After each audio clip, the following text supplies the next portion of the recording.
नमस्कार दोस्तों, SN electrical academy के यूट्यूब चैनल पे आप सभी का स्वागत है। यूपीपीसीएल TG2 की प्रिपरेशन करने वाले स्टूडेंट और आईटीआई बिहार इंस्ट्रक्टर का एग्ज़ाम देने वाले स्टूडेंट के लिए ये न्यूमेरिकल स्पेशल क्वेश्चन सीरीज़ है। वीडियो को एंड तक देखिएगा, न्यूमेरिकल पोर्शन में आपको बहुत कुछ सीखने को मिलेगा। साथ ही साथ वीडियो अच्छी लगे तो वीडियो को लाइक कीजिएगा और अपने दोस्तों में भी आप सब शेयर ज़रूर कीजिएगा। हमने ये न्यूमेरिकल क्वेश्चन सीरीज जो है बिहार आईटीआई इंस्ट्रक्टर के एग्ज़ाम देने वाले स्टूडेंट के लिए, यदि आप इन कंप्लीट वीडियो को देख लेते हैं, टोटल वीडियो को, तो न्यूमेरिकल पोर्शन यहाँ से टोटल के टोटल कवर हो जाएंगे। तो चलिए दोस्तों, आज के क्वेश्चन का आगाज़ करते हैं और आपके स्क्रीन पे फर्स्ट नंबर क्वेश्चन में जो है कि 400 ओम का प्रोत्कर्ष प्रतिबाधा, इसका मतलब है सर्ज इम्पीडेंस, यानी 400 ओम का सर्ज इम्पीडेंस की एक सिरोपरिसंचरण लाइन 400 ओम सर्ज इम्पीडेंस की भूमिगत लाइन में अंतस्थ है। लाइन और तार की संधि पर प्रगामी तरंग के लिए परावर्तन गुणांक रिफ्लेक्शन फैक्टर का मान पूछा गया है। ओवरहेड लाइन का जो सर्ज इम्पीडेंस है वह 400 ओम का है और अंडरग्राउंड लाइन का सर्ज इम्पीडेंस जो है वो 40 ओम का है। तो रिफ्लेक्शन फैक्टर पूछा गया है। रिफ्लेक्शन फैक्टर जिसे परावर्तन गुणांक कहते हैं, तो फार्मूला होता है परावर्तन गुणांक equal to ZL minus ZS upon ZL plus ZS। यहीं पे आप मान पुट करेंगे तो ZL का मान देखिए 400 दिया गया है और ZS का जो मान दिया गया है वो 40 दिया गया है। तो 400 माइनस 40 कर देंगे अपान 400 प्लस 40 कर देंगे। अब 400 में से 40 माइनस करेंगे तो 360 आ जाएगा और नीचे में 440 हो जाएगा। ये 0 से एक 0 मारा जाएगा, 2 से अगर कटाते हैं इसको तो ये 18 हो जाएगा और 2 से ये 22 हो जाएगा। जब आप इसमें भाग देंगे 18 में 22 से तो 0.81 आएगा आंसर, यानी ऑप्शन नंबर सी बिल्कुल करेक्ट आंसर हो जाएगा। इसमें और क्वेश्चन पूछा जाता है कि ओवरहेड लाइन का सर्ज इम्पीडेंस कितना होता है। ओवरहेड लाइन का सर्ज इम्पीडेंस पूछे तो 400 ओम से 600 ओम होता है। अंडरग्राउंड केबल का अगर सर्ज इम्पीडेंस पूछे तो 40 से 60 होता है और ट्रांसफार्मर का पूछे तो 1000 से 2000 होता है। इसको आप ज़रूर याद रखेंगे। अगला जो क्वेश्चन है सेकंड नंबर कि एक ज्यावक्रीय वोल्टता का इक्वेशन दिया गया है इंस्टेंटेनियस वैल्यू के रूप में E equal to 50 sine 200 pi t से निरूपित किया जाता है, तो इसकी फ्रीक्वेंसी बताइए। वोल्टेज के रूप में इंस्टेंटेनियस वैल्यू का इक्वेशन दिया गया है, तो वोल्टेज के रूप में आप इक्वेशन लिखेंगे तो E equal to E max sine omega t हो जाएगा। हमसे यहाँ फ्रीक्वेंसी पूछा गया है तो ओमेगा टी वाले का ही तुलना करेंगे क्योंकि फ्रीक्वेंसी ही पूछा गया है। तो ओमेगा टी का मान इस इक्वेशन से इसकी तुलना करेंगे तो ओमेगा टी का मान कितना मिल जाएगा, 200 पाई टी मिल जाएगा, यानी ओमेगा टी इक्वल टू हम कह सकते हैं कि 200 पाई टी हो जाएगा। ये टी से टी मारा जाएगा और ओमेगा इक्वल टू होता है 2 पाई एफ इक्वल टू 200 पाई हो जाएगा। अब ये पाई से ये पाई मारा जाएगा और 2 से 2 एकम 2 हो जाएगा, तो एफ इक्वल टू 100 आ जाएगा। हमने फ्रीक्वेंसी निकाला तो इसका मात्रक हर्ट्ज हो जाएगा, यानी 100 हर्ट्ज करेक्ट आंसर होगा। ऑप्शन नंबर डी बिल्कुल करेक्ट आंसर है। अगला जो क्वेश्चन है थर्ड नंबर कि स्टार डेल्टा स्टार्टर का प्रयोग सामान्यतः डॉट डॉट निर्धारित मोटरों के लिए किया जाता है। स्टार डेल्टा स्टार्टर का प्रयोग हम किस मशीनों में करते हैं, तो 3 फेज इंडक्शन मशीनों में किया जाता है। इसमें स्टार्टर की बात किया जाए तो एक होता है DOL स्टार्टर, यह सिंगल फेज में भी प्रयोग किया जाता है। इसकी जो HP होती है 5 HP की जितनी भी मोटरें होती हैं वहाँ पे DOL स्टार्टर यानी डायरेक्ट ऑनलाइन स्टार्टर का प्रयोग किया जाता है। इसके बाद star delta starter, star delta starter का प्रयोग भी 3 फेज इंडक्शन मोटरों में ही किया जाता है और इसकी जो रेटिंग होती है वह 5 HP से ऊपर और 20 HP तक की मोटरों में इसका प्रयोग किया जाता है। इसके बाद आता है एक ऑटो ट्रांसफार्मर स्टार्टर का प्रयोग 20 HP से ऊपर की मोटरों में किया जाता है। ये भी 3 फेज इंडक्शन में ही प्रयोग होता है। और एक होता है रोटर प्रतिरोध स्टार्टर, उसका प्रयोग 3 फेज इंडक्शन मशीन में ही स्लिप रिंग इंडक्शन मशीन के लिए स्पेशल उसका प्रयोग किया जाता है। यहाँ DOL स्टार्टर का प्रयोग पूछा गया था कि कहाँ तक करते हैं, तो देखिए स्टार डेल्टा स्टार्टर का, तो स्टार डेल्टा स्टार्टर का प्रयोग हम 5 HP से 20 HP तक की मोटरों में करेंगे। ऑप्शन नंबर बी में 5 HP से 20 HP दिया गया है, इसलिए ऑप्शन नंबर बी बिल्कुल करेक्ट आंसर हो जाएगा। अगला क्वेश्चन, अगला जो है 4 नंबर कि एक DC जनरेटर का आर्मेचर 2 लेयर लैप कुंडलन है जो 6 चालक प्रति स्लॉट के साथ 72 स्लॉट के रूप में रखा गया है। आर्मेचर के लिए आवश्यक न्यूनतम द्विपरिवर्तन बार की संख्या क्या होगी, यानी कम्यूटेटर बार की संख्या यहाँ पूछा गया है। DC जनरेटर है, इसकी आर्मेचर में जो वाइंडिंग की गई है वो डबल लेयर वाइंडिंग है और 6 चालक हैं, प्रत्येक स्लॉट में 6 चालक स्थापित किए गए हैं और ऐसे स्लॉट की संख्या जो है 72 है। तो कम्यूटेटर बार की संख्या पूछा गया है। कम्यूटेटर बार इक्वल टू हो जाएगा, लेयर कितनी है, तो टोटल 2 लेयर है। इसके बाद चालक कितने हैं, तो 6 चालक हैं और प्रत्येक स्लॉट में 6 चालक को स्थापित किया गया है। तो स्लॉट की संख्या कितनी है, तो 72 है, तो इंटू 72 कर देंगे। अब टोटल में आप गुणा कीजिए, तो टोटल में गुणा करेंगे तो कितना होगा, 6 दूनी का 12 हो जाएगा, इंटू 72 हो जाएगा। 72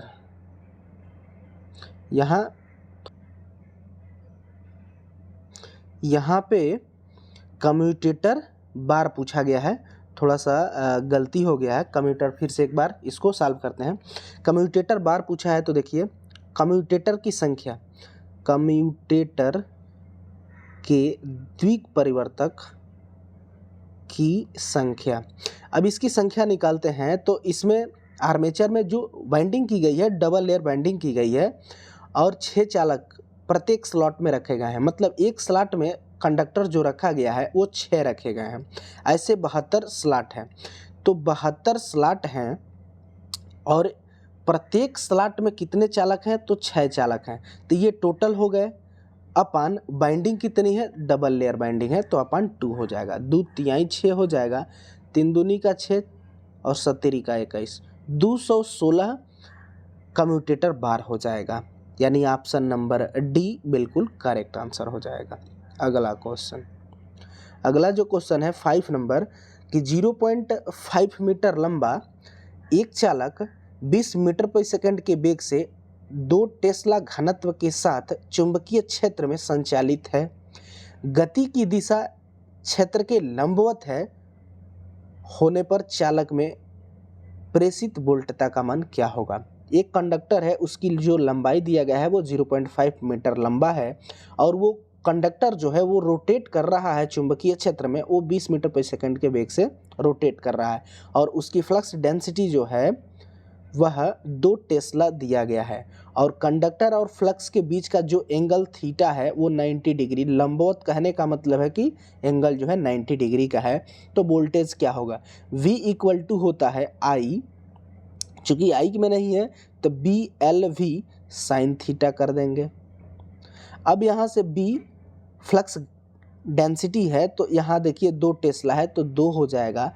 L जो है लंबाई है कंडक्टर की, तो यहाँ पे दिया गया है 0.5 हो जाएगा, इंटू वेग उस कंडक्टर का तो दिया गया है 30 मीटर प्रति second, into sine 90 degree, sine 90 degree. अब यहाँ से क्या करेंगे तो 2 into 0.5 into 30 into sine 90 degree का मान 1 होता है। ये पॉइंट हटाएंगे तो नीचे में 10 हो जाएगा, 1 0 से 1 0 मारा जाएगा, 5 दूनी 10 इंटू 3 30 हो जाएगा, यानी जो वोल्टेज प्राप्त होगा वह 30 वोल्ट का वोल्टेज प्राप्त होगा। ऑप्शन नंबर डी बिल्कुल करेक्ट आंसर है। अगला क्वेश्चन, अगला जो क्वेश्चन है 6 नंबर में है कि 30 किलोमीटर लंबे भूमिगत तार का विद्युत रोधन यानी इंसुलेशन रेजिस्टेंस जो है वो 6 मेगा ओम है। अन्य चीज यदि समान हो तो 15 किलोमीटर लंबे तार का इंसुलेशन रेजिस्टेंस क्या होगा। इंसुलेशन रेजिस्टेंस और लंबाई का जो रिलेशन होता है वो व्युत्क्रमानुपाती का रिलेशन होता है, यानी इंसुलेशन रेजिस्टेंस और 1 लंबाई का रिलेशन होता है। इंसुलेशन रेजिस्टेंस और लंबाई में व्युत्क्रमानुपाती का संबंध होता है। इसलिए यहाँ यदि हम फार्मूला बनाते हैं तो insulation resistance 1 insulation resistance 2 equal to L2/L1 हो जाएगा, क्योंकि व्युत्क्रमानुपात में है। अब इसी में मान पुट करते हैं। 30 किलोमीटर जो है ये L1 का मान है और 6 मेगा ओम जो दिया गया है यह इंसुलेशन रेजिस्टेंस 1 है। फिर 15 किलोमीटर यह L2 का मान है और इंसुलेशन रेजिस्टेंस 2 का मान पूछा गया है। तो देखिए यहाँ से इंसुलेशन रेजिस्टेंस 1 का मान है 6 मेगा ओम, तो 6 मेगा ओम अपान इंसुलेशन रेजिस्टेंस 2 ज्ञात करना है इक्वल टू L2 का जो मान है वह 15 किलोमीटर है, तो 15 किलोमीटर अपान L1 का जो मान है वह 30 किलोमीटर है, तो 30 किलोमीटर हो जाएगा। किलोमीटर से ये किलोमीटर मारा जाएगा, 15 दूनी का 30 हो जाएगा और यहाँ से क्रॉस मल्टीप्लिकेशन करेंगे तो 6 दूनी का 12, यानी इंसुलेशन रेजिस्टेंस 2 का जो मान होगा वह 12 मेगा ओम हो जाएगा, यानी option number A 12 mega ohm बिल्कुल करेक्ट आंसर हो जाएगा। अगला क्वेश्चन, अगला जो क्वेश्चन है 7 नंबर कि एक एकल कला ट्रांसफार्मर में 400 प्राइमरी वाइंडिंग और 1000 सेकेंडरी वाइंडिंग में टर्न है। धारा अनुपात I2/I1 का मान बताइए। प्राइमरी वाइंडिंग में जो टर्न दिया गया है वो 400 टर्न है और सेकेंडरी वाइंडिंग में जो टर्न दिया गया है वो 1000 टर्न है। करंट का रेशियो पूछा है I2/I1 का, तो I2/I1 इक्वल टू टर्न में अगर हम रेशियो बनाते हैं तो बन जाएगा N1/N2 होगा। ये N1/N2 इसलिए हुआ क्योंकि I2/I1 का मान पूछा गया था। अब इसी में मान पुट करेंगे तो N1 का जो मान है यानी प्राइमरी टर्न 400 है तो 400 रख देंगे अपान N2 सेकेंडरी टर्न 1000 है तो अपान 1000 रख देंगे। 2 जीरो से 2 जीरो मारा जाएगा, 4/10 हो जाएगा, भाग देंगे 0.4 आ जाएगा, यानी 0.4 आंसर सही होगा, इसलिए ऑप्शन नंबर बी 0.4 बिल्कुल करेक्ट आंसर हो जाएगा। अगला क्वेश्चन, अगला जो क्वेश्चन है 8 नंबर कि एक 12 पोल त्रिग्लेयर मतलब ट्रिप्लेक्स वाइंडिंग लैप वाइंडिंग है। डीसी आर्मेचर में प्रत्येक चालक में 50 एम्पियर की धारा प्रवाहित हो रही है। आर्मेचर की धारा निर्धारित करें, मतलब आर्मेचर में टोटल करंट पूछा गया है। यहाँ क्वेश्चन समझने वाली बात है कि पोल की जो संख्या दिया गया है वो 12 पोल है और यह वाइंडिंग जो है लैप है, लैप में भी ये ट्रिप्लेक्स लैप वाइंडिंग है। प्रत्येक कंडक्टर में जो करंट फ्लो हो रही है वह 50 एम्पियर की करंट फ्लो हो रही है। तो यहाँ पे टोटल पैरेलल रास्तों की संख्या हम निकाल लेते हैं। टोटल पैरेलल यानी समांतर रास्ते इक्वल टू, अब यहाँ से निकालेंगे तो लैप वाइंडिंग के लिए पोल इंटू प्लेक्स होता है, अगर यही वेव रहता तो 2 इंटू प्लेक्स होता, तो पोल जो है 12 है और प्लेक्स ट्रिप्लेक्स है तो 3 हो जाएगा। तो यहाँ पे टोटल रास्ता जो मिलेगा वो 36 मिलेगा। तो टोटल रास्ते जो मिले 36 मिले और आप इसे कह सकते हैं कि टोटल कंडक्टर भी 36 मिले, यह भी आप कह सकते हैं। अब देखिए कह रहा है कि प्रत्येक कंडक्टर में 50 एम्पियर की करंट फ्लो हो रही है। हमारे पास टोटल रास्ते कितने मिल गए? 36 मिल गए, यानी इसमें कंडक्टर ये। अब इसी के प्रत्येक रास्ते में जो करंट फ्लो हो रही है 50 एम्पियर की है, तो टोटल करंट क्या होगी? तो इसमें टोटल एम्पियर से हम यानी करंट के मान से गुणा कर देंगे तो टोटल हमें करंट मिल जाएगी। अब यहाँ से गुणा करेंगे तो ये 1800 एम्पियर आ जाएगा। ऑप्शन नंबर बी बिल्कुल करेक्ट आंसर हो जाएगा। अगला क्वेश्चन, अगला जो क्वेश्चन है 9 नंबर कि यदि एक 800 केवीए 400 हर्ट्ज ट्रांसफार्मर 50 हर्ट्ज पर संचालित होता है तो इसकी रेटिंग बताइए। ट्रांसफार्मर की जो केवीए रेटिंग होती है वो फ्रीक्वेंसी के समानुपाती होती है, यानी हम कह सकते हैं कि केवीए समानुपाती फ्रीक्वेंसी होता है। अब यहाँ से फार्मूला जो बन जाएगा कि KVA1 upon KVA2 equal to F1 upon F2 बन जाएगा।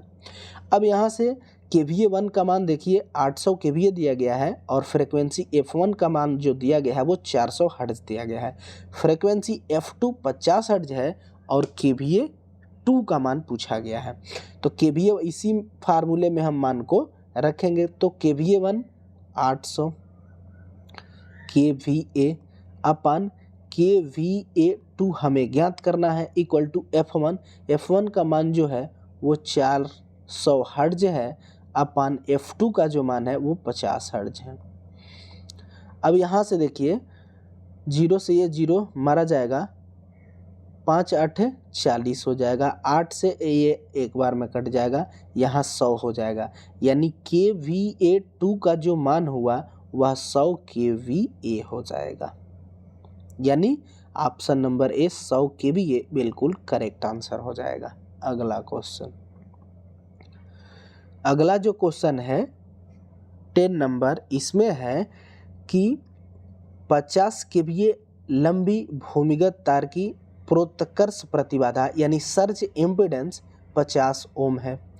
25 KVA के लिए सर्च इम्पीडेंस का मान क्या होगा? सर्च इम्पीडेंस जो होता है ZS इक्वल टू होता है √L/C और सर्ज इम्पीडेंस जो होता है वह इंडक्टेंस और कैपेसिटेंस पर निर्भर करता है। सर्च इम्पीडेंस GMD GMR पर निर्भर करता है, लेकिन सर्च इम्पीडेंस लंबाई पर निर्भर नहीं करता है। आप सब सर्च इम्पीडेंस का फार्मूला आप पढ़े भी होंगे, यह ZS इक्वल टू √L/C होता है। कहीं पर भी इस फार्मूले में लेंथ का जिक्र, लंबाई का जिक्र नहीं किया गया है। इसका मतलब यह है कि लंबाई चाहे घटाए चाहे बढ़ाएं, सर्ज इम्पीडेंस पर कोई प्रभाव नहीं पड़ता है। अब आइए क्वेश्चन पे। क्वेश्चन कह रहा है कि 50 किलोमीटर लंबाई का सर्च इम्पीडेंस जो है वो 50 ओम का है, तो 25 किलोमीटर लंबाई पर सर्च इम्पीडेंस क्या होगा? कोई प्रभाव नहीं पड़ेगा, क्योंकि सर्च इम्पीडेंस लंबाई पर निर्भर नहीं करता है, अर्थात पुनः पहले वाला ही रजिस्टेंस रहेगा 50 ओम, यानी ऑप्शन नंबर डी 50 ओम बिल्कुल करेक्ट आंसर हो जाएगा। सर्च इम्पीडेंस का ये आप सब फार्मूला भी जरूर याद रखिएगा। तो दोस्तों इस वीडियो में हम इतना ही क्वेश्चन को रखते हैं। वीडियो अच्छी लगे तो वीडियो को लाइक कीजिएगा और अपने दोस्तों में भी आप सब जरूर शेयर कीजिएगा। जो भी स्टूडेंट चैनल पे पहली बार होंगे प्लीज़ चैनल को सब्सक्राइब जरूर कर लेंगे, साथ ही साथ बेल आइकन को भी प्रेस कर लेंगे, ताकि जब भी इसका नेक्स्ट पार्ट अपलोड हो उसका नोटिफिकेशन आपको सबसे पहले मिल सके। सभी दोस्तों से मेरा रिक्वेस्ट रहेगा कि प्लीज़ आप सब वीडियो को ज़्यादा से ज़्यादा शेयर करें और अधिक से अधिक स्टूडेंट को चैनल से जुड़ाएं। सभी स्टूडेंट से मेरा यही रिक्वेस्ट रहेगा। तो चलिए इस वीडियो में बस इतना ही, तब तक के लिए bye bye, take care, thanks for watching this video.